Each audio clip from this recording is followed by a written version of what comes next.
Okay, welcome everybody. We are joined by our special guest, Almaz Zelleke, to discuss the state of the US political economy following the stimulus checks and other cash transfers brought about by the pandemic. This is episode 8 of Fair Go, the Australian Basic Income Discussion Group. Almaz, I'll just start with quite a big picture question. One of the reasons I decided that you'd be a great guest was you were discussing with other basic income activists the potential for progress that could be made in this political moment, and a lot of them seemed to be happy with what they were saying were baby steps. If we like getting something's better than getting nothing, which assumes that the counterfactual to whatever we're getting is to get nothing, and you were pushing back on that a little bit, and you brought up the example of the Black GIs who missed out on the GI Bill, and a study you'd seen showing the sort of intergenerational effects of those missed opportunities. And so if we miss opportunities now, there'll be an echo of that failure and those missed opportunities down through the generations. And I think there's an interesting sort of theory of change implicit there. Some people think it's like climbing a mountain, and you do a little bit at a time, and you get higher and higher, and you get to the top of the mountain. And it's sort of a linear theory of change. Whereas then there's another theory of change that says, well, most of the time nothing is possible. And then there are these rare moments where anything is possible, and don't waste one of those rare moments on sort of small potatoes. So, I mean, it struck me that you would have something to say about that dichotomy and that whole question. So is that a good place to start? Sure. And let me just say thank you for inviting me. I'm delighted to be here. And I think that, of course, we need to take smaller steps on the way to larger social change. I think it's really important to think about what the small steps are that actually get us closer to that goal and what the steps are that don't get us closer to that goal. So I think that what's important is thinking about what the goal is and thinking strategically about what gets us a little bit closer and what doesn't. So you're right, Austin. I made that point about the U.S. case in particular. We've had a number of social policy innovations that have been implemented in a racist way. And what we're now in this particular political moment where we're thinking about Black lives and we're thinking structural racism has entered the discourse in the United States political system in a way that it never has before, we can look back and say, yes, Social Security, which is our contributory pension program for seniors, that put us on a trajectory which now includes African Americans, but it missed a generation.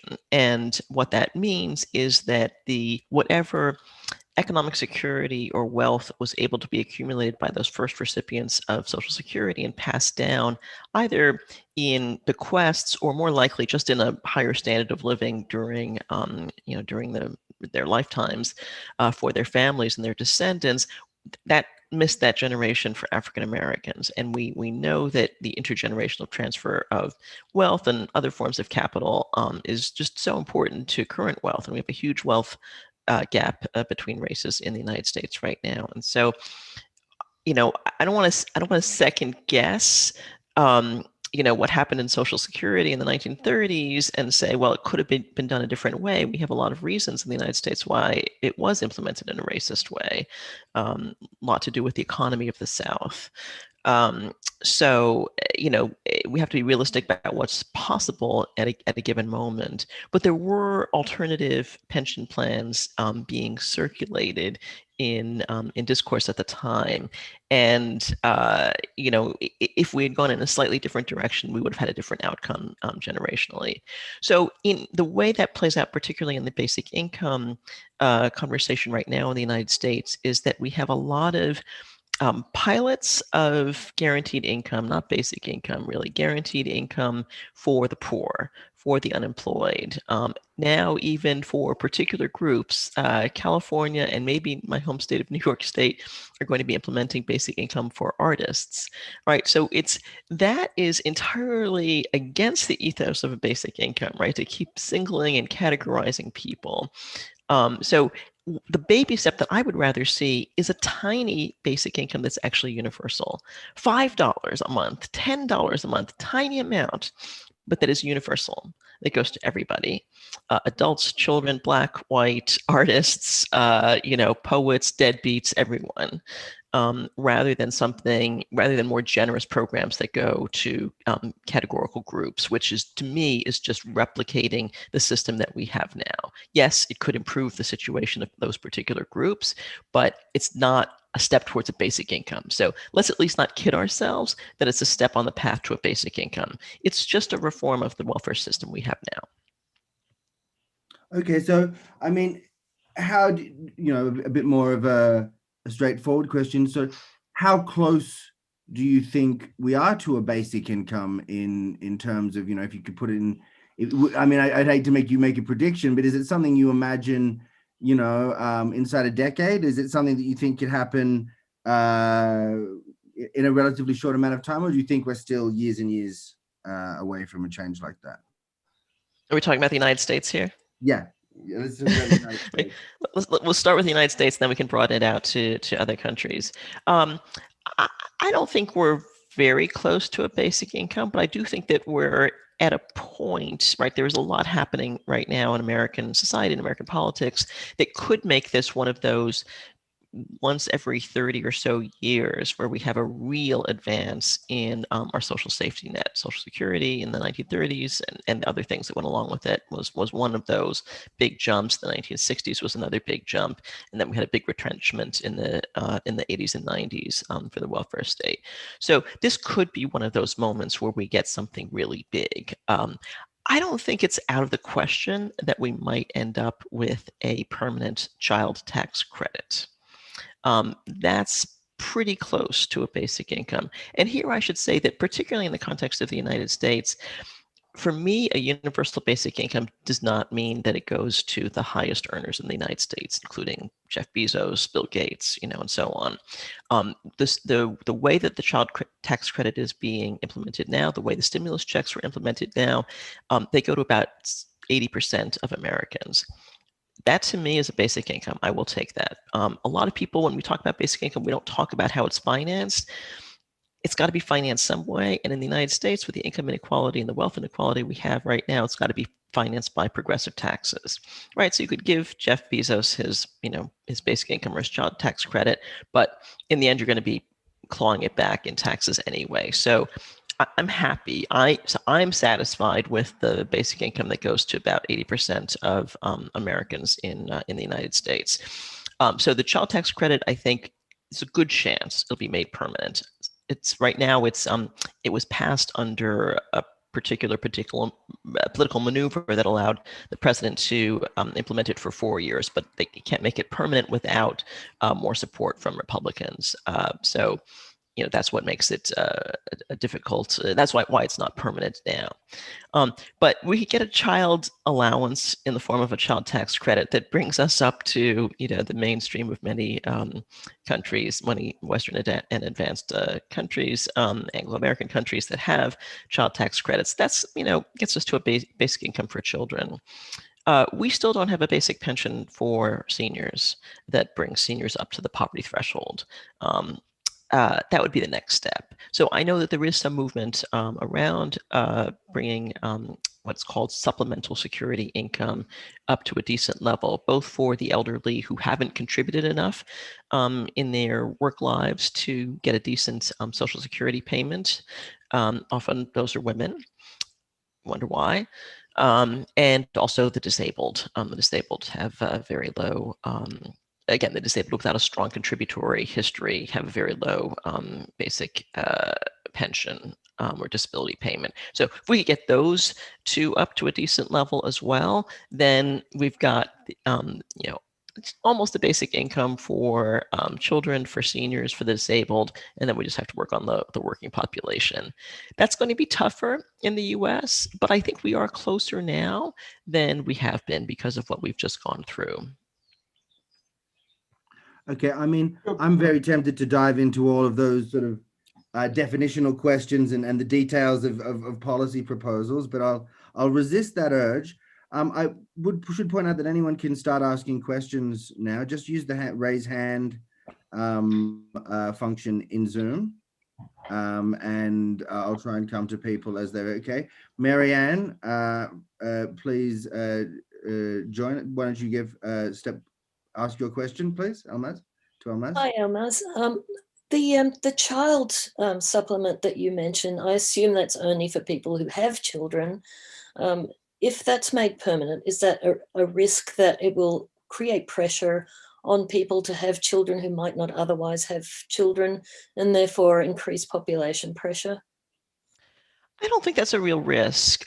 In general, I don't think that people make their decisions about children on the basis of sound financial thinking. If they did, we wouldn't have so many millions of children living in poverty in the United States. People have children for the same reasons. They have children everywhere. They have unprotected sex, or they want somebody to love. It's a biological urge to have children. Some don't have access to reliable birth control.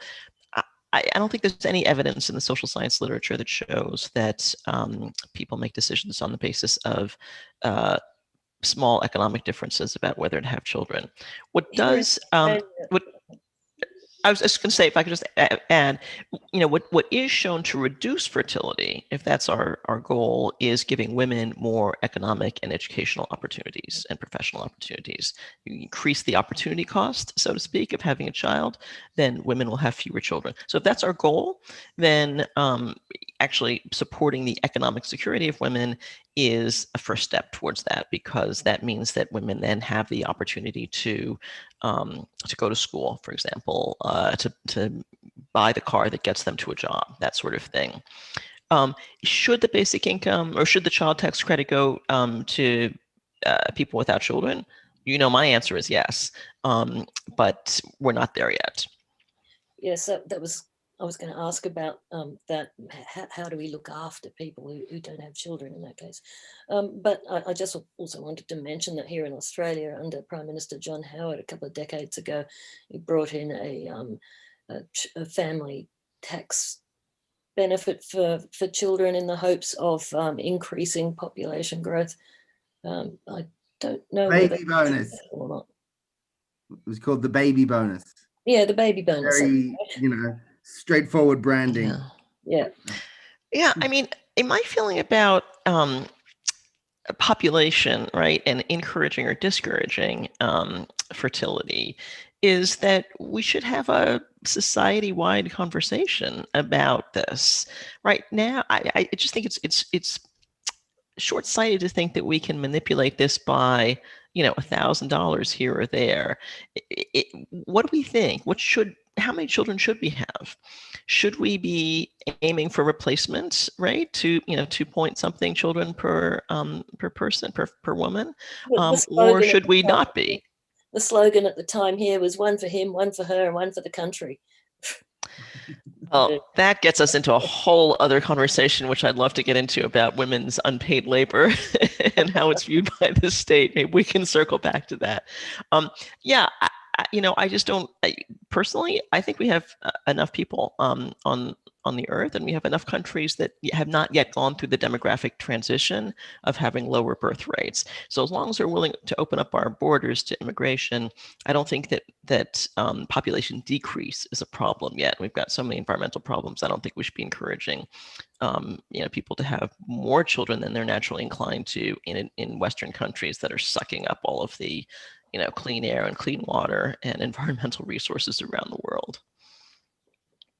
But anyway, even if that is our goal, I think this is a very blunt instrument. I think there are other ways. And actually what has been shown to increase birth rates for women is giving women supports that allow them to have children and work. have children and go to school. That's Like what women in Western countries want right now, and in advanced economies want. It's a little stipend to stay at home with yet another child is not what most women want. Again, very generalizing here. So things like childcare, for example. Childcare, yeah, absolutely. Paid leave, men getting more involved in childcare, employers making it possible for men to be more involved in childcare, flexible work, that kind of thing. Maybe a full year school year, right? So working women don't have to struggle with summer camp arrangements, in the summers after school is over. All sorts of things like that could make it easier for men and women to combine family and employment. So Remco, you've had your hand up for a while. Let's hear your question. Yeah. Well, look, you really raised some interesting points there, Almaz. The first one was, I love your idea of society-wide conversation, and that is sadly missing in Australia. And I think one in particular that, because it has a relationship to population growth, is that the studies here have been done in the perspective of the benefit to the country. I'm not a country. You could say the closest you could say is I'm a shareholder of the country. And the studies that have been done to show that, for example, that immigration is good for the country have not been done on the basis of whether it helps us as shareholders of this country. And in fact, if you look at the GDP growth and compare it to the per capita GDP growth, you will see in Australia, the gradient is much less. There's the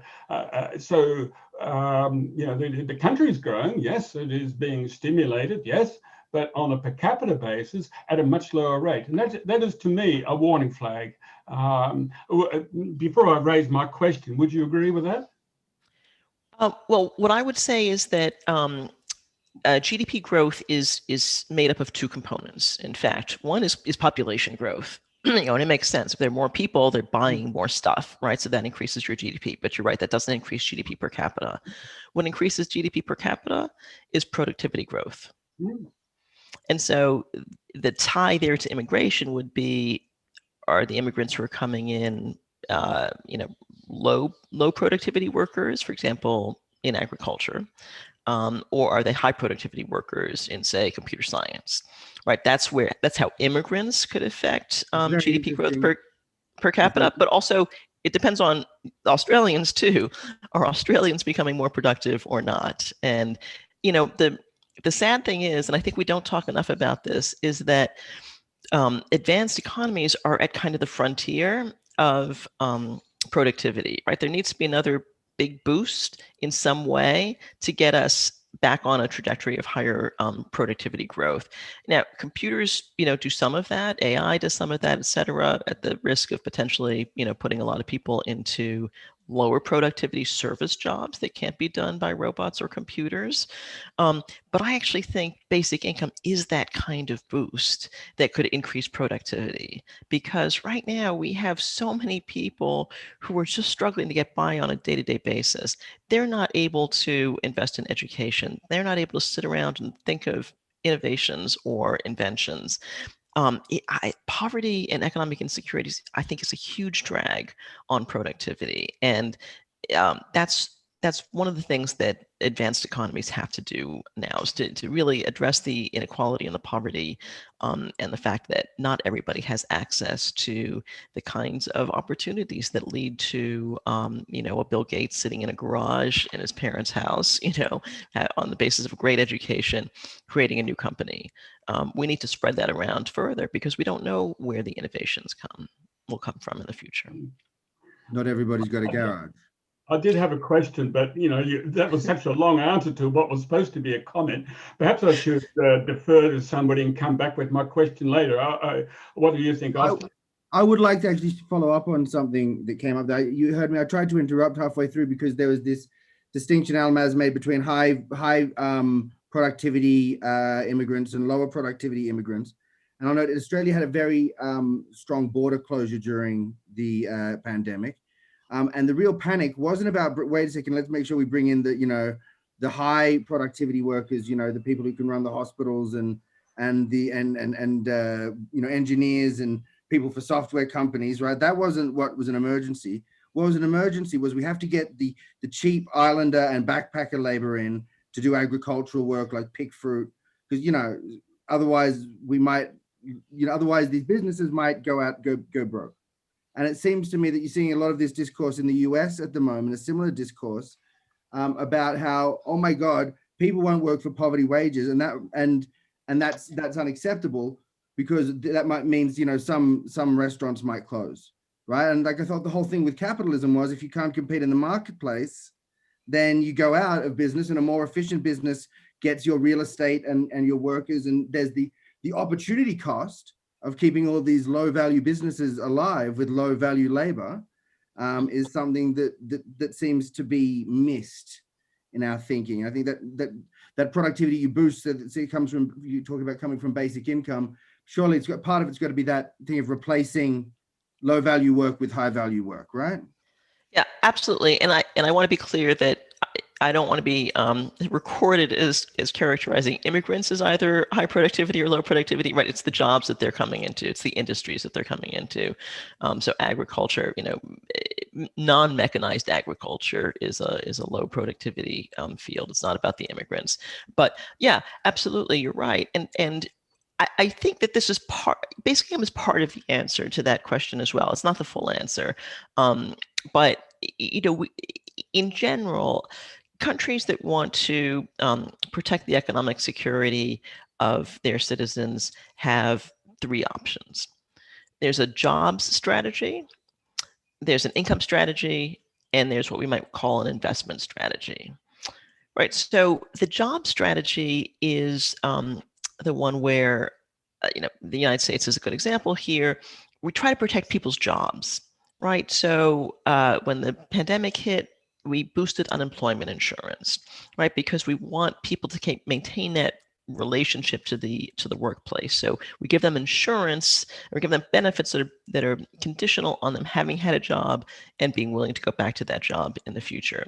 We gave a lot of money to businesses, right? To have businesses that we had the Paycheck Protection Program, so business could keep paying their workers even though they were doing nothing. We have small business loans, all sorts of things. So we're propping up jobs and employment, right? So that's exactly what you're talking about, Austin, right? Is that, for a restaurant now to say, well, I can't find workers, right? Instead of saying, well, look, that's capitalism, you're going to go out of business. We want to protect that restaurant because we think that has X number of jobs. Now, I think there's also those restaurateurs or maybe political contributors, or they form some kind of important voting bloc, et cetera. Put that aside for the moment. That's what that strategy is to say we want to protect businesses because businesses are what provide economic security to workers. The other alternative is income, right, which is basically the stimulus payments that we had, right? So Americans got, again, most Americans, not 100%, but most Americans got a little over $3,000 in 3 different payments over the last year. And that was just the federal government saying, please God, keep spending money, even though you have, no work, or, the economy looks like it's tanking, because if you don't, if you don't spend money, the economy is going to collapse. I think secondary to that was, oh, and by the way, you guys need to eat too. So, you have money now to buy food and for essential services, but really it was to stimulate, it's called economic stimulus payments, right? It was to stimulate the economy.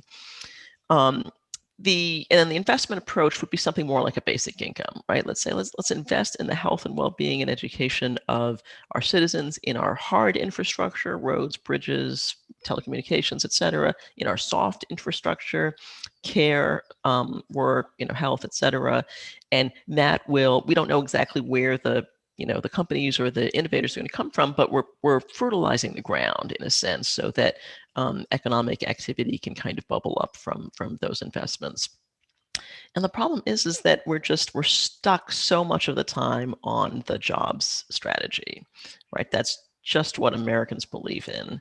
And it's really hard to get us to think either, long-term, not just short-term on the income strategy front, or to think about infrastructure investment in a broad sense of infrastructure.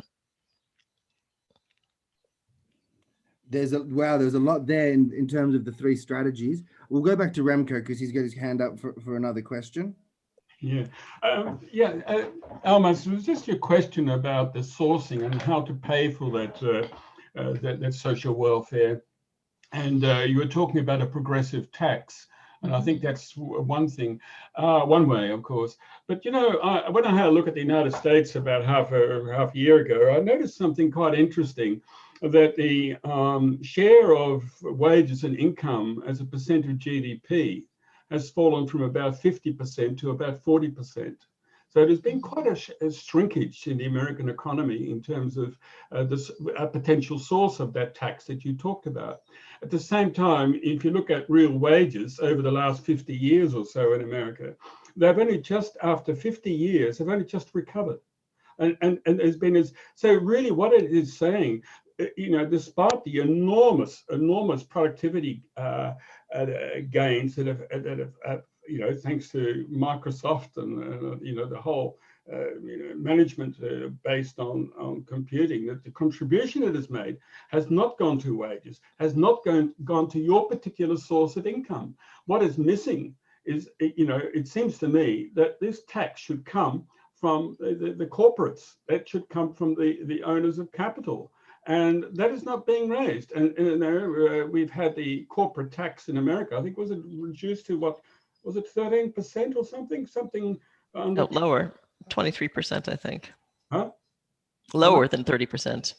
Yeah, it's so something is wrong. You know, you know, there's the source of that tax is shrunk, and you know, the whole, there's a structural failure that has happened in 50 years, that all that productivity has not gone to the people that have generated it. Absolutely. I am in 100% agreement with you.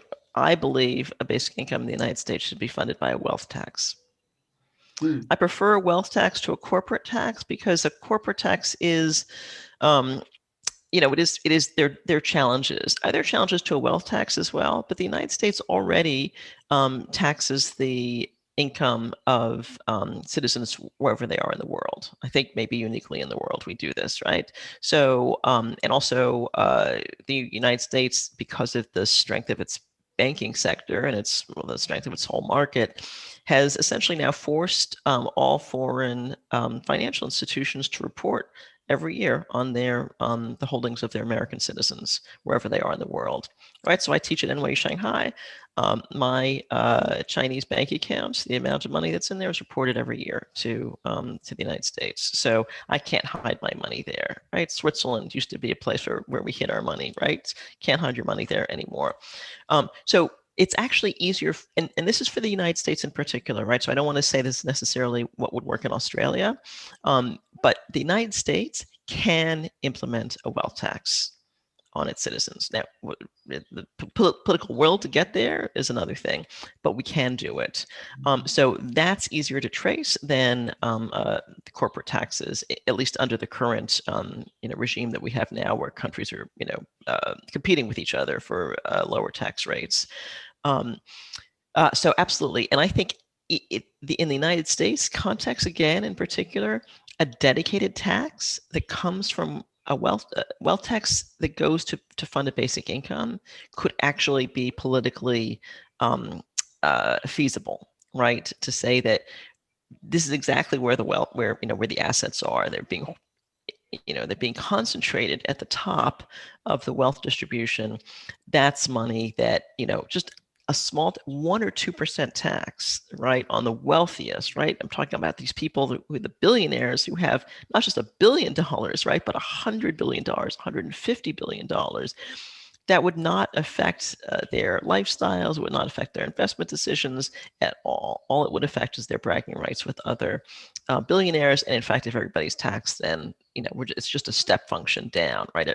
Their positions don't change in the wealth rankings. That, I think, would be the best way to say, all right, this is, we believe in private property in the United States because we think it's an efficient way of generating growth and economic activity for everyone. But one of the downsides is that it tends to concentrate the wealth in a few hands. So we're not going to abolish private property. We're just going to say at the end of the year, we take a little bit off the top, we redistribute it to everybody, and then we kind of start over each year. Think about it as like a game of Monopoly, right? The game of Monopoly ends every year. You take a little bit off the top, you redistribute it to everybody. It doesn't have to be equal, right? That everybody gets that equal stake the way you do in Monopoly, but you get, an equal, another foundation, and then you start the game over, and you run it for another year. That to me seems like combining the best of capitalism and private property and property accumulation and a taxation system that would be beneficial for everybody, including, I believe, those billionaires, right, in the long run, right? Because it doesn't serve them to have a country of people who can't afford their services or their products. Well, I would argue that I think we probably want to do all those taxes, but that we probably actually don't need that much additional taxation to start paying for a basic income, especially a very small one, as you described. Yeah. I think, most economists really know that there's not generally an exact evening out of tax receipts and spending at any time, right? Yeah. Right. And there's a little bit of slack there. And what was one of the things that's really being tested out by this whole situation is how much slack is there? How much spending could the government do, and how much productivity was dropping before you started to hit those inflationary pressures, and we actually got sort of a reading on that to an extent, right? Which is a really interesting bit of data to inform policy making going forward. So there might be a little bit more wiggle room, but I'll let Stephen ask a question before we get into MMT versus conventional economics and all of that stuff. Let's not go there, okay? Yeah, I was going to say, everyone knows I'd love to go down that rabbit hole here, but Stephen, go ahead with your question. I was just wondering, how do you think US society would change with a good basic income in place? What would change? What would change? So much could change. There's a book that's come out recently by a policy analyst named Heather McGhee called The Sum of Us. And I don't know if this has sort of made it over to Australia, but the basic question she starts with is, why can't we have nice things? Right? Why can't Americans have nice things? By which she means healthcare, swimming pools, municipal swimming pools, good public education. And her answer as to why we can't have those things is because race and racism and racial segregation, racial politics in the United States has meant not only that these things are denied to African Americans, but that in fact, elites would rather deny them to everyone, whites and blacks, than include blacks in them. So, basic income can affect that sort of racial politics in some ways, but you can, if you characterize a basic income in different ways and not about the racial gap, you maybe can get around this, right? Which is to say, well, we're just going to start giving people enough money that we can start to have nice things again, right? We can start to see each other not as competitors for scarce resources, but as members of the same community where my economic activity, helps you, right? It doesn't hurt you, it helps you. So I think that in a country with a basic income, we can have more of those nice things, right? Children can live, can grow up not living in poverty. We can maybe work a little bit less, right? We work more than anybody else in the world. Maybe we can work a little bit less. Maybe we can go to the doctor before we're deathly ill. Maybe we can have access to better food so that we can have a better diet and reduce diet-related illnesses in this country. I hope that it would lead to less polarization in our politics than we have now. That's a tall order, and again, one thing like a basic income isn't necessarily going to be able to affect those changes. But I think a lot of our politics are based on this fear that any other group getting ahead is going to hurt us. And so I think if we can shift the rhetoric to show that actually lifting us all up means that we're all better off, then we can go a ways towards reducing that political polarization as well. I'm not sure if that's an entirely satisfactory answer. Yeah, because one of the things I'm bumping up against is because all the planning decisions that are made, they're made for a wage laboring society with a level of poverty, with a predictable behavior of people going to work, coming back. They're going to be earning this much so they can afford this much and so on. Like, is a basic income going to, be thrown out of the conversation because all the planning hasn't factored it in? That's kind of... Yeah, I think that's a good point. I mean, I do think that the pandemic has changed a little bit of the way we see work and experience work, and how we see some of the work that goes into being able to work, right? I mean, all the little kids who are popping up in their parents' Zoom frames, in meetings. We hadn't thought about all the care that is required to allow adults to go to work, right? And we hadn't thought about how that's being provided or who's doing it, or at what cost. So we're having that conversation now. And I do think a lot of my work is focused on gender-based or feminist-based reasons for a basic income. So I think that's a conversation that is starting to emerge from the stimulus as well. So I do think that, as I said, we have this jobs approach to economic security. And, if that approach were working, then we wouldn't need to change it. But it's not working.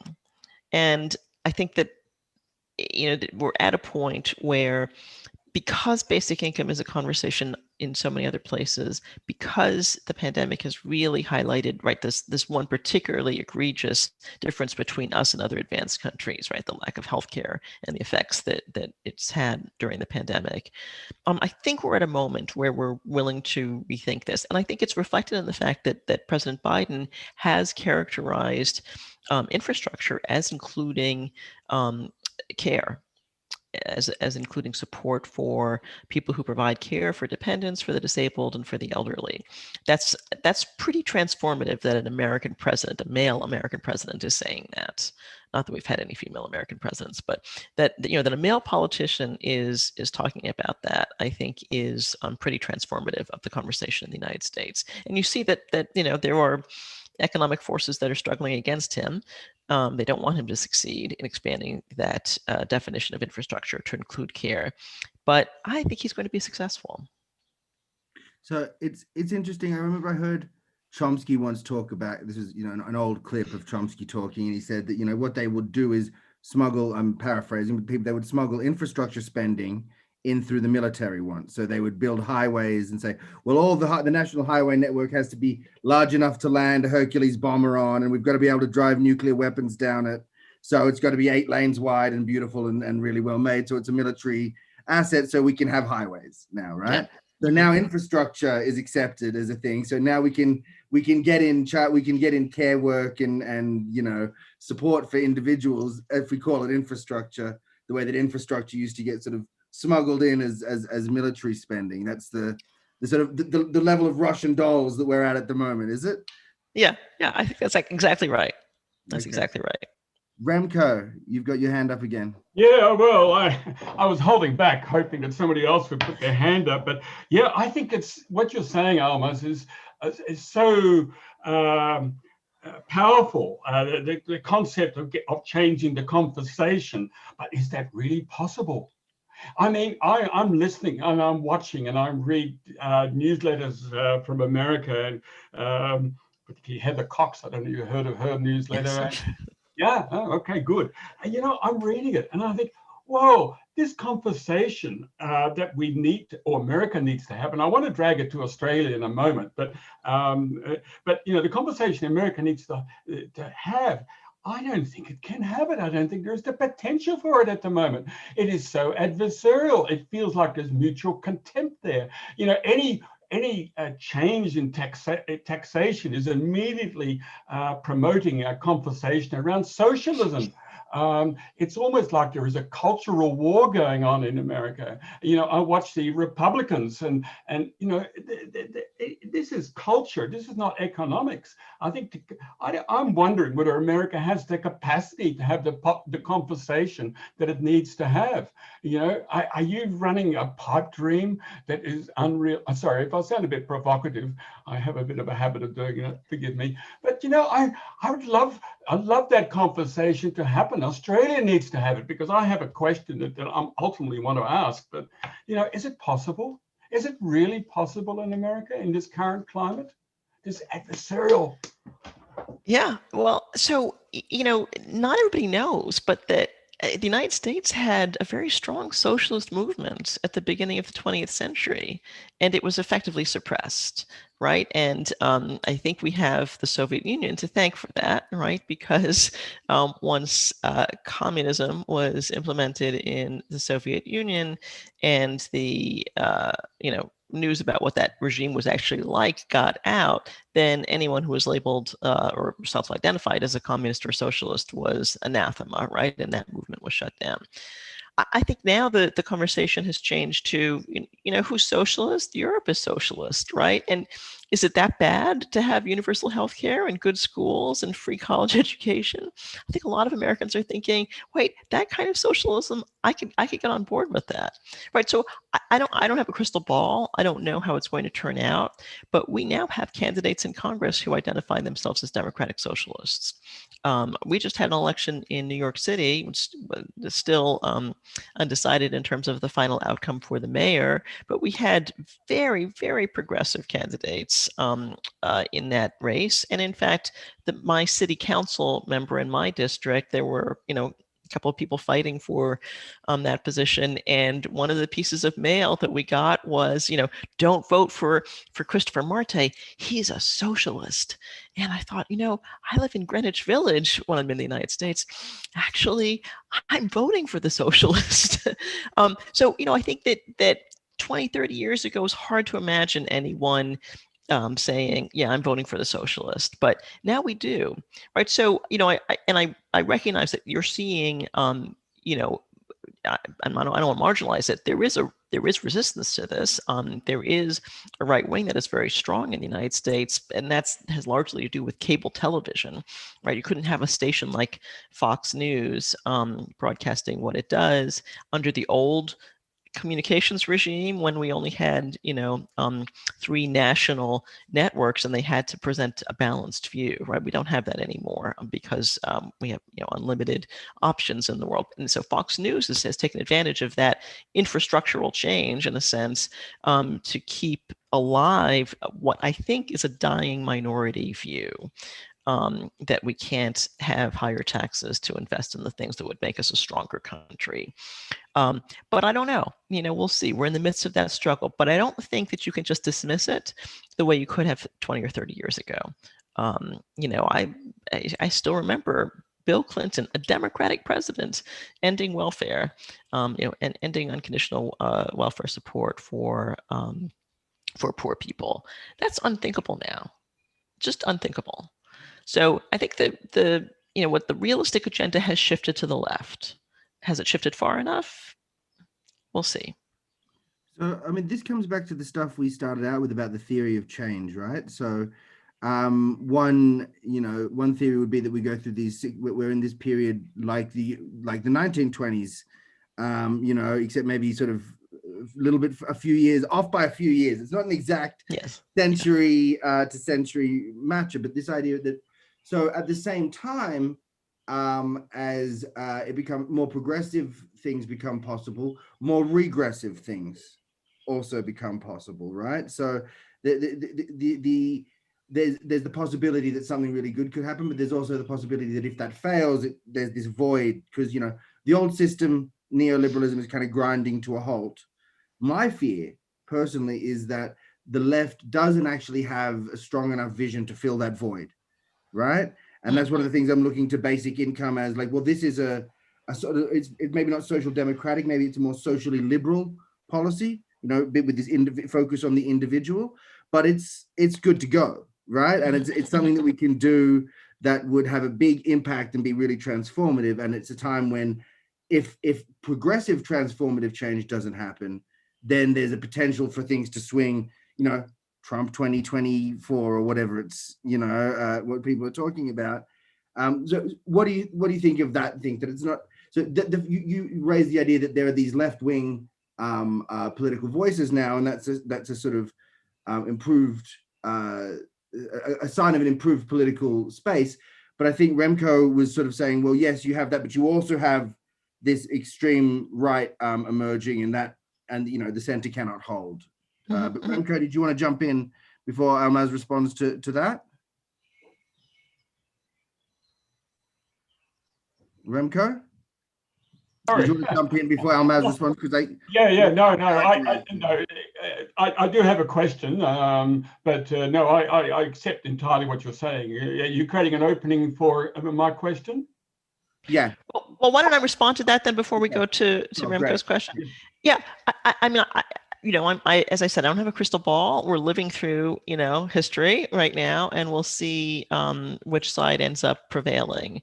I would just remind you that the fact that we even had a Trump presidency is due to, an institutional artifact in our political system, right? We don't actually have a democratic system. We have a system that's, not a democratic system for people. We have a democratic system for states, as if states were people. So he lost the 2016 election, and then he lost the 2020 election by even more. So in terms of population, his is a minority view, right? Yes, we do have this sort of right-wing authoritarian faction in the United States, but they're a minority. They're older. They're dying out. They are reduced to literally having to steal elections, right, to suppress the vote in various states in order to have any chance of winning elections. So the numbers are on our side. We have to fight against this, the institutional setup that we have that makes it harder for progressive voices to be heard, for sure. But we do have that advantage. We just have the numbers. And the other thing that we have is that education liberalizes people. Education makes people more likely to be Democrats. Urbanization makes people more likely to be Democrats. And again, it's not that the Democratic Party is perfect and has no flaws, but in terms of the current bifurcation that we have now, we're winning, right? And I think that what liberals and Democrats in general have realized is that they can't take that population advantage for granted, right? We have to be involved in voter registration, in fighting against voter suppression, and so on, just so that we can have free and fair elections. Now, within the Democratic Party, there's still a split between the progressives, and the more centrist candidates. But as I said, I think the agenda has shifted a little bit to the left, both across the country, within the Democratic Party. So I think that we will have more progressive policies going forward. That would be my prediction. And you can come back to me in 4 years and we'll see how I did. I hope you're right. Stephen. Yeah, so who supports basic income in the US? I was thinking individuals and organizations. So individuals, Andrew Yang made a huge difference in the conversation around basic income. It would have been my preference if he had not tied it as clearly as he did to automation, because we need basic income now. We don't need it in some dystopian future. We need it now. But he brought a lot of attention to basic income, and I think he energized young people in particular around the issue. It's the other thing that's, I'm a dinosaur in this field. I've been working on basic income since the 90s, when, I would literally go to parties and people would ask me what I was working on, and I would tell them, and their eyes would glaze over and they'd walk away. Right now I go to a party and I say I work on basic income. I'm doing this for an hour and a half, right? So the awareness is out there, and many of the people who were against basic income in the 90s and in the 2000s are now for it. So there's in the U.S. there's a man, actually two men, Bill Darity and Derek Hamilton, who were very much against basic income, were very much in favor of a jobs guarantee, about 15 years ago, 10, 15 years ago, now are fully on board with a basic income and are arguing for that. I remember, maybe your members are aware of the U.S. Basic Income Guarantee Network, U.S. BIG. We have an annual conference now in conjunction with Canada called NA BIG. That group was founded in 2000. I would say somewhere, I don't remember exactly when, somewhere around 2010, we wanted to have a conference. We always had these very, inexpensive shoestring conferences. But once, we decided we wanted to bring in some people, we wanted to pay for their transportation, we wanted to have meals, where we could talk to people who came to the conference, and we just had no money for this. So I had a contact at the Ford Foundation. The Ford Foundation, one of our huge philanthropic organizations in the United States. And I got an in. I actually went and had a meeting with two people who were at least sympathetic enough that they would speak to me.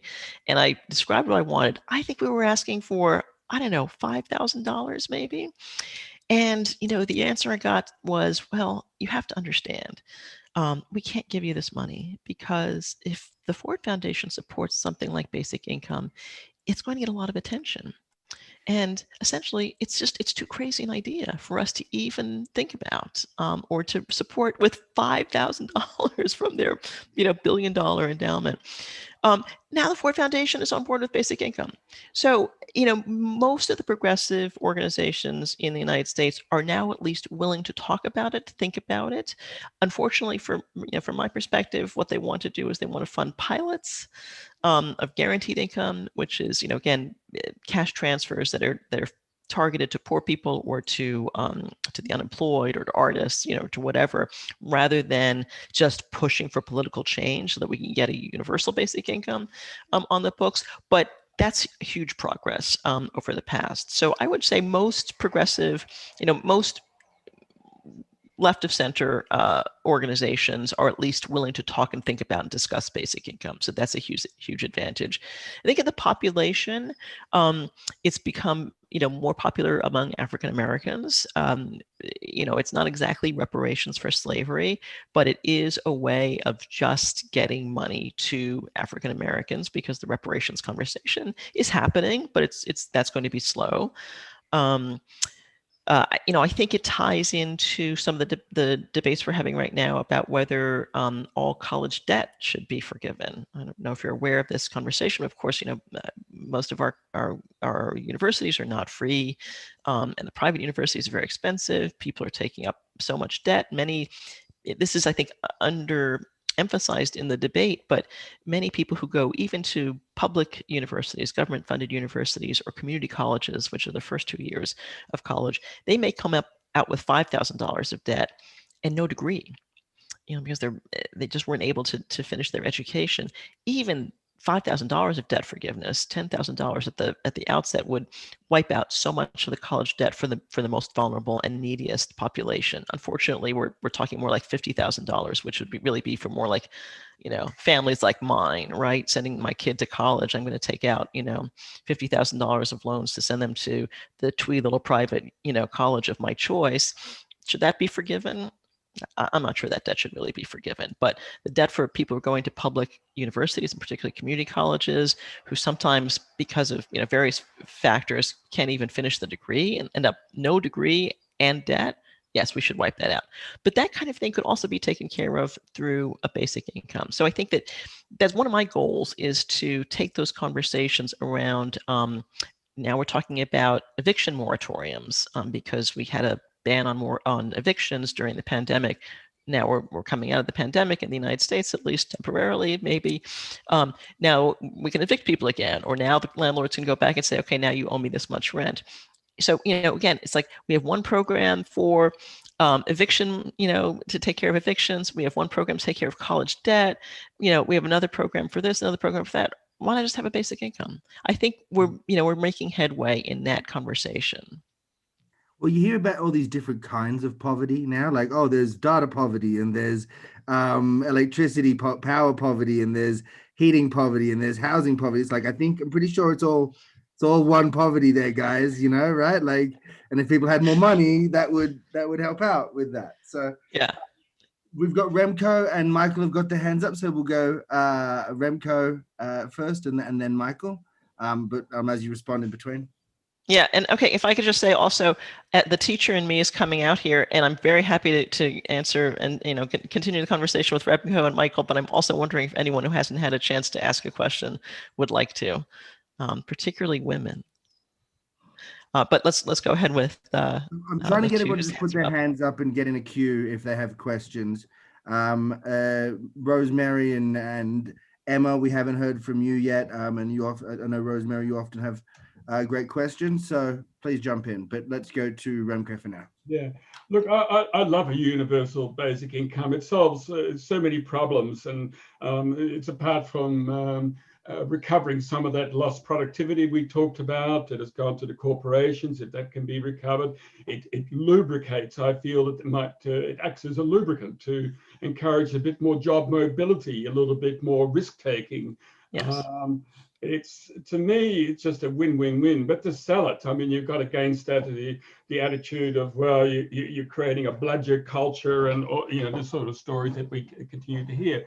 Working against it also is, there was a study done in America, and I mentioned that because I believe, I would imagine it'd be much the same here, that it was a network of 20,000 physicians in America that have funded a study, and that study showed that the average voter or the voters in America have actually very little influence on decision making, that it's largely driven from the corporations. That was, I think we all sense it, but they've actually quantified it. So you sort of think, oh, how on earth are we going to have this happen? But look, that's a comment. I want to take it to Australia. I wonder whether you had any thoughts on how and what sort of things could happen here, because Australia is, from my view, is looking towards a very dim future. It sounds a bit melodramatic, but I look at Australia and I look at Venezuela and I'll say, is this the future for Australia? Because we've got about 5% of the population here, generating about 2/3 of our exports. 5%, 2/3. Our exports, was studied by Harvard, and it placed us above Morocco and above Pakistan and below Morocco in terms of our intellect component. We bring people in on the guise of a skills shortage, and you've got to say, where is that skills shortage? Our intellectual property deficit is about 10-1 in the red. And our manufacturing has fallen to about 6% of GDP. It was about 30% about 40 years ago. I mean, it's had a plummet. I mean, what's the future of Australia? We seem to have an umbilicus to a dig and ship industry. And you say, well, how on earth, in this structural imperfection where we're talking about having to use backpackers to pick fruit and all the reasons that are used to justify bringing more people in the country, when you could say that 90% of us are bludgers. We're bludging off that small percentage of people that are working in the resource industry that are generating 2/3 of our exports. Look, you guys, there's some Australians sitting here. Am I too negative? Pull me back to earth and say, look, it isn't as bad as the picture as you're painting. I do tend to think that, but I also want to, we're kind of trying to focus on the US, and I've told Almaz she didn't need to bone up too much on Australian politics or economics for this topic. So I do have one response, if you don't mind. So number one, you keep talking about being bludgers. I take it that's slang for moocher. It's Australian for moocher. Moocher, yes. So I think that's one thing that has to change, right? If your economy is based on resource extraction, there's no reason why that should be, that benefit should only go to a small number of people. That's a natural resource in Australia, right? That belongs to everybody who's Australian. So we need to, part of it is reframing the conversation. The second part is yes, economies that are based on resource extraction have particular challenges, and they tend, so we think about it as the oil curse. We call it the oil curse. I guess in Australia it's the coal curse, isn't it, rather than the oil curse. And those, countries that are dependent on extractive resources have to take particular care not to fall into the traps of countries like Venezuela, for example, or many of the Middle Eastern countries as well. So there, I would say that the model to look to might be Alaska. Which is, as you may know, is the one state in the United States where most of the oil resources come from public lands. And because Alaska was late into the Union and had already had, as I guess was a territory of the United States, a lot of people coming from outside to take resources out. They put into their constitution that any resources found on the public lands would be exploited to the benefit of the people, which is why Alaska has a permanent fund dividend, right? So the revenues from the oil leases go to two funds. One is to the Sovereign Wealth Fund that pays out a dividend to Alaskans, and the other is to pay for the state expenses, right? Alaska has no income tax. It has other taxes, but it doesn't have any income tax. So Alaska got half of it right, which is to say it created the permanent fund and created the dividends. Not exactly what I would call a basic income because it fluctuates too much. And but it's it's a resource dividend, and resource dividends are great. Australia could have a resource dividend. The other thing that Alaska did, which I think it did wrong, was to say that we'll use the oil revenues to pay for state government. That's a no-no in extractive economies, because what that means is that the citizens, are not paying as much attention to how your legislators are spending the money because it's not coming out of your pocket. Better to have it all go to the people as a dividend, and then the people still have to pay taxes. And then you're actually thinking about what the government is doing with your money, how it's investing, but you also have to diversify your economy. So that there ends my expertise on the Australian economy. But I do think that it's a particular case, but there are other examples of it. So there are other examples to look to in the world about, and some countries have done better than others with extractive resources. I'm going to abuse my privilege as chair and just before we move on to the next question, add a little comment on that. My basic read on Australian politics is that someone tried that. There was something called the mining super profits tax, which was tried by someone called Kevin Rudd, who was prime minister for 1 year in Australia before getting turfed by his own party room around the same time as he was talking about taxing the most powerful business interests in the country. Could have nothing to do with it. Could be, total coincidence. That and a carbon tax were being floated by this actually historically popular prime minister, and all of a sudden he got turfed. And I think Australian politics has basically been a bit of a bloodbath and a bit chaotic since, hasn't really stabilized until, perhaps now under this Conservative government. But basically what the agenda you recommend has been tried, and there was a huge and even with diversification of the economy as a goal to use with that, or those mining super profits. So once your profits hit this super high level, there's a slightly higher tax on those profits, but that was unacceptable in Australia. So anyhow, we'll go to Michael and then Emma. Michael. Okay, can you hear me? I've got a very unstable line. Can you hear me? We can hear you well enough. Okay, good. I'm paying for 50 megabytes and I'm getting about 4. So that's Australia's infrastructure for you. Fascinating discussion. I'm just wondering, do you have a sense of who it is that is particularly against a UBI and why they're against it? Yes, I do. In the United States, it is economic elites who profit from low-wage work. So it's a little bit oversimplifying, but essentially it's the North versus the South, right? And this has been true, really, in our entire history, right? The South was based on agriculture and and the North was based on manufacturing, finance, and so on, right? So the businesses in the North actually benefit from an educated, workforce, and an educated workforce that has the opportunity to move from firm to firm, because as we were saying earlier, that's part of the capitalist dynamic, right? If your employees are leaving your firm to go to other firms, that's sending you a market signal that is useful to you, right? And you can take advantage of. In the South, this is just backbreaking labor, in the cotton fields and in agricultural fields, right? So I was such bad work that they literally had to import, slaves to do it, because nobody in the United States, no low-wage worker in the United States would work on someone else's plantation when all they had to do was move a few miles west, right, and have their own farm, their own land, because our land was unoccupied, right, when the colonists came here. So that difference between the North and the South, in terms of the economy, has persisted, right? So where we have unions, they tend to be in the North, and that means that manufacturers move their manufacturing to the South, which are so-called right-to-work states, which means that you can't have unions, or it's very hard to have unions.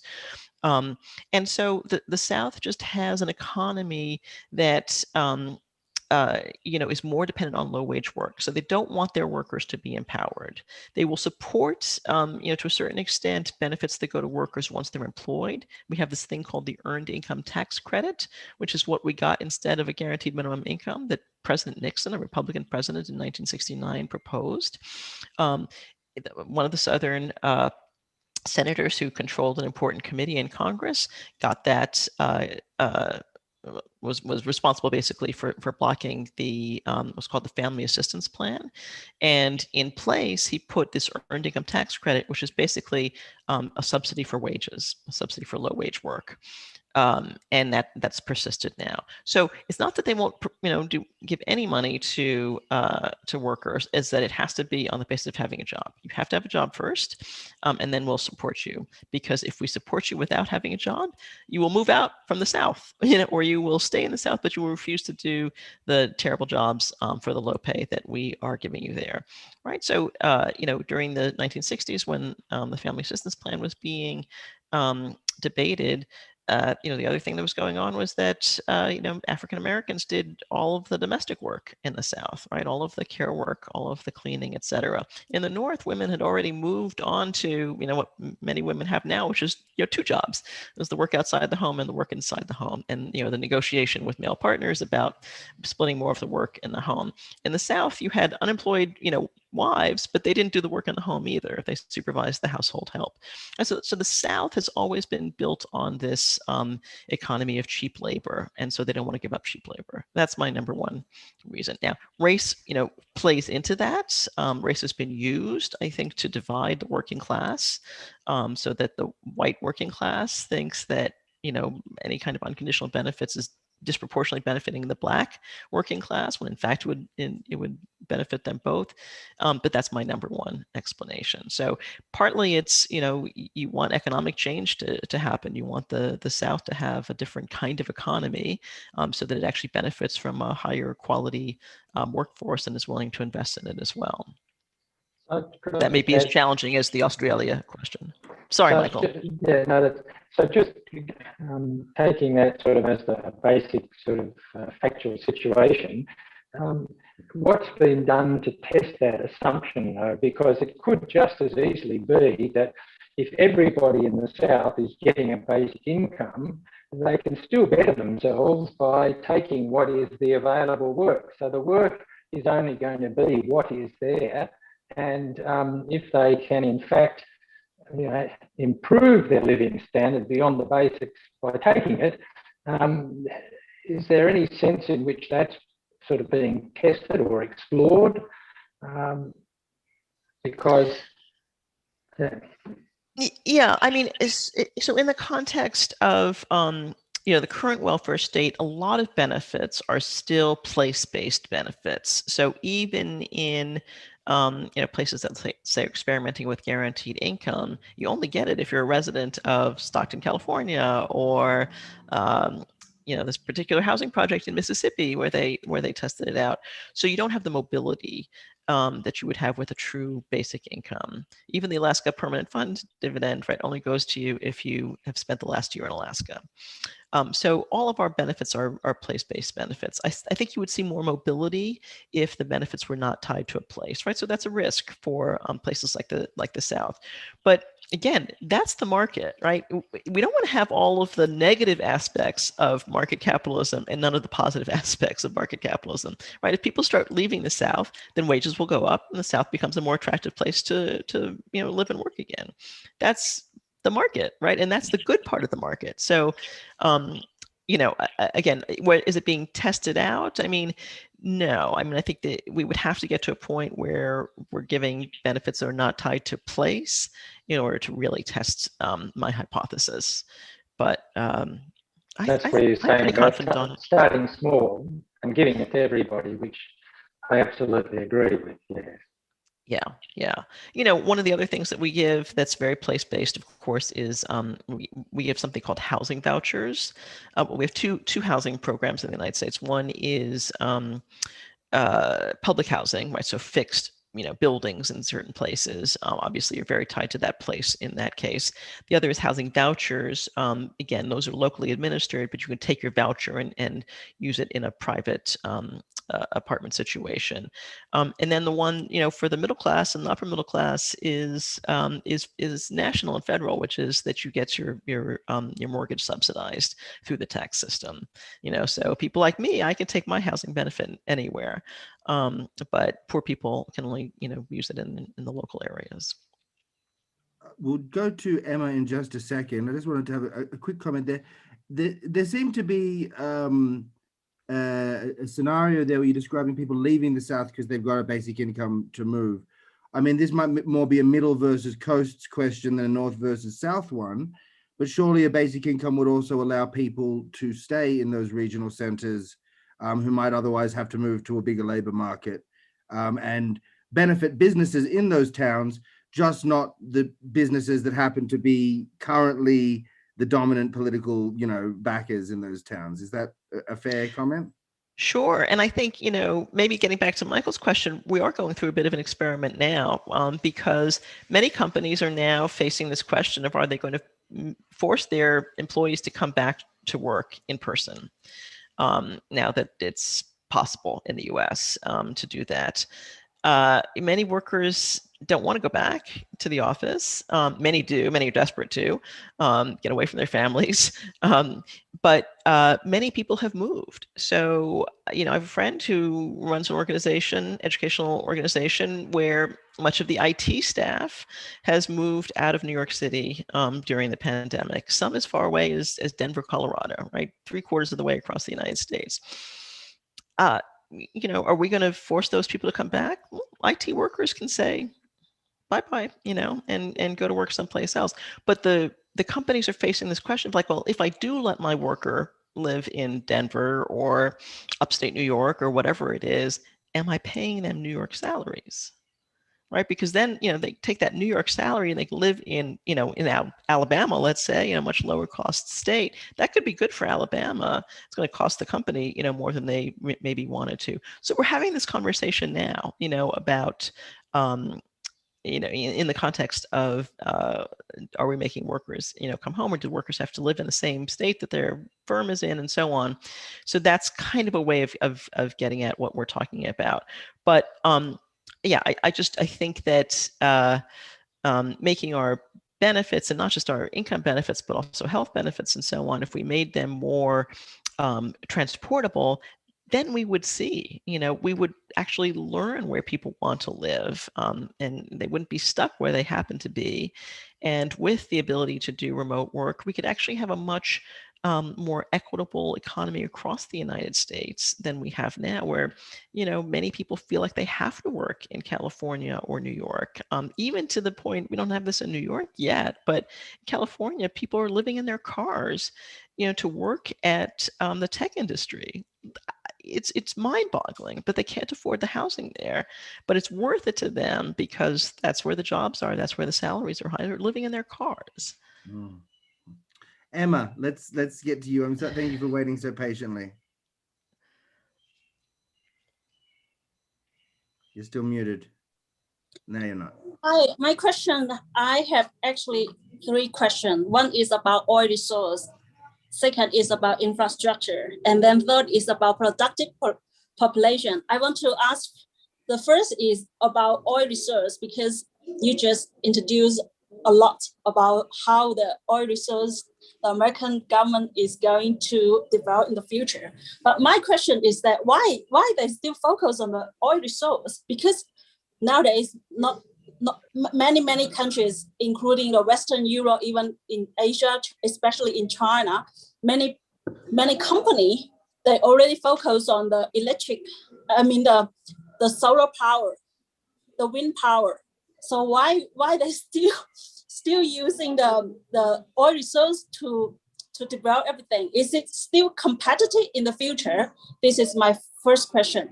The second question is about the infrastructure, which you just said that, like, not only American but also Australia, they smuggle about the infrastructure, especially in Victoria. Like I just read the news a couple of weeks ago that Australian government is going to spend a lot of money to build up a metro from the east, cross to the airports, cross the city center to the west. And, it will cost a lot of money. So as we just said, why the government, they spend a lot of money to tackle the future? Even, the population and the traffic jams, there's no problem in Australia compared with the massive population in Asia, So why the government doesn't spend more money and that people work in the farm to make sure, like, the nature resource, because so many, especially in Australia and American, they're big lands and have many farms, and many farmers, they are facing to be bankrupted because of the pandemic, because no people to work. And also, so my question is that why the government cannot focus on the present first to tackle the problem about the average, doesn't matter the low class or the average middle class, why they go so quick to the ones? My third question is about the productive population. As you said, because of the pandemic, many people doesn't want to be talented, including me, as you know. But there was a joke happened in Asia, like just 1 month ago. China just launched a policy that allowed the young couple have 3 children. And how we joke in Asia is that, like, the first child is for Chinese family, for their own family. The second child is for the China government. The third child is for the immigration country, like American, Australia, New Zealand, and everywhere. So, and then people joke with the developed countries that you don't have to bother, like, to spend at least 20 years to give birth to a child and then raise them by education. Just take them from the undeveloped country. So I think, according to my 3 questions, is that how they boom the economy is not about the oil resource, not about the infrastructure developments, not about the population. Is that there are so many options and so many ways to boom the economy, even because of the pandemic, many people cannot travel as they used to. So the hospitality industry have been the income, the financial income of every revenue of every country have been decreased in the hospitality industry. But besides of this, other industry, they are booming, especially the property. Many countries, especially not only the developing country, but also the developed country, especially from the beginning of this year till now, all the property, they're increasing the price to boom the economy, and they sell very well. So, and this is my question. I'm not sure if I describe all you clear or not, but I want to repeat again. The first question, is it oil resource still competitive? Second, is it necessary, like we spend huge of money to do the future world? Maybe we will run it, we can say it to make sure everyone is surviving first. about the infrastructure. The third is about the population, as I just mentioned. So this is my question. Yeah, great questions, and not ones that I can really answer, fully here. Why is the U.S. still invested in oil? Because we have lots of oil. That's why. And, our oil industry spends a lot of time trying to shoot down any, proposals to move to a greener economy. So, that's the standard story around the world. You have to fight against those entrenched interests, especially when they don't serve the interests of the population as a whole. But we are starting to see investments in green energy as well. Consumers are demanding it. So I think that is going to be slowly changing, but it requires a lot of work to counter the power of those entrenched industries, particularly big ones like oil and gas and coal. On infrastructure, that's more of a local question. I can't really speak to what kind of infrastructure Australia does or doesn't need. Definitely in the United States, we have a lot of infrastructure needs just to prop up what we have now. You've probably seen this horrible story of this condominium in Florida that's collapsed and trapped about 150 people inside who they're still looking for survivors, but it's looking pretty grim right now. Now that's a private housing complex and their infrastructure, but there was just an article that released some of their internal discussions about, they knew there was a problem and about whether they should spend the money to fix the problem. It was kind of a microcosm of the conversation, in general in the United States. But we think we don't have the money, right? When the bridge falls down, or the tunnel collapses, then we'll have the money, right, to spend days and days and days looking for people and compensating people for the loss and so on. And we'll rebuild it eventually. So we might as well invest a little bit, to save that those structures before they collapse and become more expensive.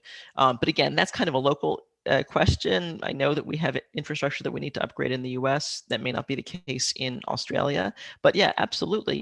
I totally agree. We need to expand the definition of infrastructure to include the things that actually matter to individual people on a daily basis. It's crazy to think that we might have high-speed rail or a new superhighway, but kids are not getting enough to eat. Or again, in the United States, we don't have healthcare, basic healthcare for our people. That's just ridiculous.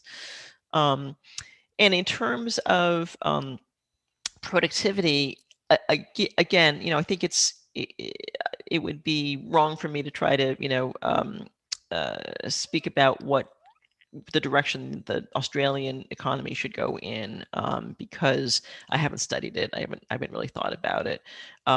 But even in a lockdown, right, there are opportunities, right? The food industry did tremendously well in the United States during the lockdown because that was the one thing that people could do, was to order food from the outside.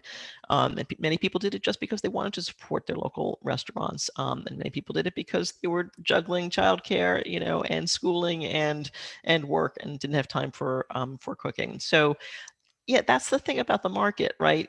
Many people on the left hate the market, right? Hate capitalism, hate private property. I'm not one of those. If I would characterize myself as a left libertarian, in the sense that I think that we have to have a broader distribution of property and access to resources, but then let people do what they want to do, for the most part. And that's where I think, if everybody has some resources to play with, to spend, to invest, to save, then you really see what the market can do, right? And the market is really just another, it's an analog to democracy, right? Which is that you are aggregating all of the individual preferences and choices into an outcome for everyone. It's not perfect, right? Democracies are not perfect either. But again, what's the alternative? The alternative to democracy or to the market is, autocracy or a planned economy. Those haven't turned out very well in history either. So I think making sure that everybody has, basically some, money that they can invest, which means some savings, right? Some people have to have money above and beyond what they need for their daily expenses. right, for their subsistence expenses. You have to have money beyond that so that you can actually invest, whether you're investing through your consumption choices or through actual investments or starting your own company or pursuing further education. Then I think that's how you unlock the potential of your population. And we don't know then what industries would rise and which ones would fall. Now, I've sometimes heard it said that basic income is a door and we don't know what's on the other side.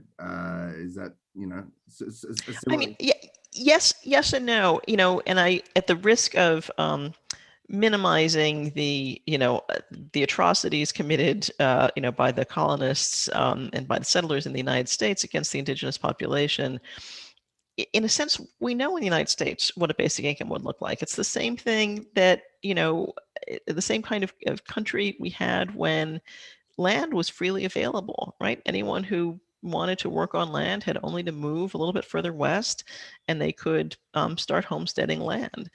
And that the United States was the richest country in the world during that period, right? Obviously, we had this tremendous resource of this land that had not yet been privatized. Let's put it that way, and you know, that was taken. So ideally, a basic income is a way of replicating that without screwing the indigenous population, right? The indigenous population should be, you know, we should be living up to our treaties with them, and we should be thinking about reparations for the past, and we should be including them in any basic income. But that's when people who had the means with which to earn a living and create communities, that was really the golden age of the United States. Again, you know, bracketing horribly, right, what was done to the indigenous population, and also bracketing slavery out of it. But, you know, for the people who could just, you know, immigrate to the United States and move west and settle, you know, that was a fantastic opportunity. And so I think we know what's on the other side of the door. Okay, so we had Carl Wiederquist, who's an American philosopher and basic income advocate, on a couple of months ago, and he said very similar things about, you know, access to land as a form of subsistence, and basic income as a sort of, you know, a simulation of that, Yeah. if you will. Now we're getting to the end. We probably only got time for one more question. I'm going to go to Josh for the last question. Sorry to the other people who've got their hands up. We won't get to you. Josh, take it away with our last question of the night. I was just wondering, you mentioned earlier that your focus is on basic income with respect to feminism, but we haven't really talked much about that. So I was wondering if you could give your best case, the feminist case for basic income, and then kind of a follow-up I have is, what do you think is the best way to get that message out to people? Well, thank you for following up on that. So we've touched on it a little bit, you know, which is the idea that you know, all of the productive work that we reward in society with wages or profits and so on is built on a foundation of unpaid reproductive work. As Emma said, right, you have to raise, you know, invest a lot in a child for 20 years, and you know, to raise them before they're able to go out and have a job and become you know, a wage earner. So we don't compensate that work at all, or to the extent that we do, it's done indirectly through a family wage, you know, for a typically male breadwinner, and through the benefits that that he gets through social insurance. So, you know, in a very quick nutshell, the idea is we should find some way of it's not exactly compensating for care if it's universal, but making sure that everyone is able to have the resources they need for self-care and for care of others through a universal basic income. And, you know, this ties back a little bit to the wealth tax idea, although it could be funded in other ways too. You know, who pays for this? It's not, you know, my husband doesn't pay for it, or, you know, some other worker. Capital pays for this, right? Because capital is the one that benefits from this, benefits most from this unpaid reproductive labor. So capital pays, right, in the form of taxes on corporations, on wealth taxes, on resources that companies have been able to privatize, but that are really communal resources, et cetera. So that's kind of the nutshell.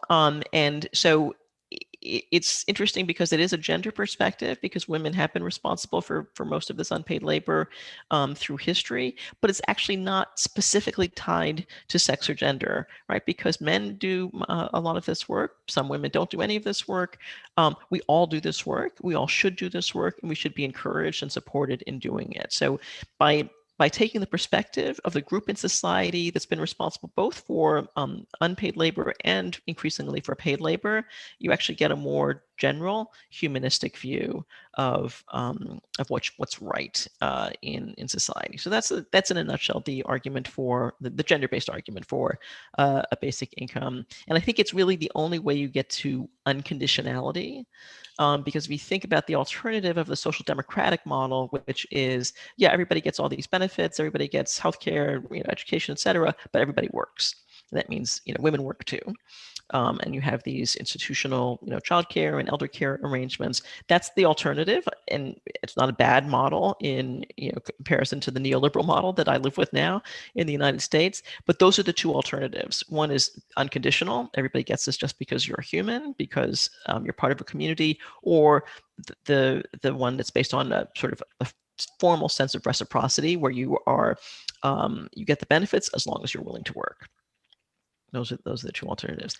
How do we get there? How do we get that message out? I think, again, that message is starting to get out now as a result of the pandemic. The work that, again, mostly women, but parents and children of elders are doing in this pandemic has been brought out from behind the curtain. Right? We didn't see it before when everybody, somehow got to the workplace and was focused on work while they were there. Now we're seeing it, and now we're talking about it. That doesn't necessarily mean we get to a solution, but that's the first step, to become aware of the problem. Wow, thank you so much for that. There's a million places we could continue taking this conversation, but we'll keep it to an hour and a half. We've just got one quick comment from Marianne in the chat saying a UBI would make it much easier for women to leave a domestic violent households too. I think that's a worthy addition, but we'll wrap it up there. Thank you so much, Almaz, for joining us. I'll just make a very quick comment about the American health system versus Australian health system. From a personal perspective, I've just had my wife in hospital. I called the ambulance, came in 60 minutes. She was in acute care for 7 days, in intensive care for 1 day, and in specialist care for 2 days. And what it cost us was $6.50 for the medicine we took home. You had to rub that in, didn't you? We did, yes. I had to just let you. It is possible. We live in a fairly, good country, capitalist country, and yeah, that's what it cost me, $6.50 for the drugs we took home, and that was subsidized drugs too. I think there is something to American political culture and their sense of the possibility of change that Australia could benefit from as well. There's no Australian Andrew Yang yet, although never know, Michael, you might run. Anyway, thank you very much, Almaz. Thank you for joining us. Thank you. It's been a pleasure. Really enjoyed this. Okay, great. Bye-bye. Bye-bye.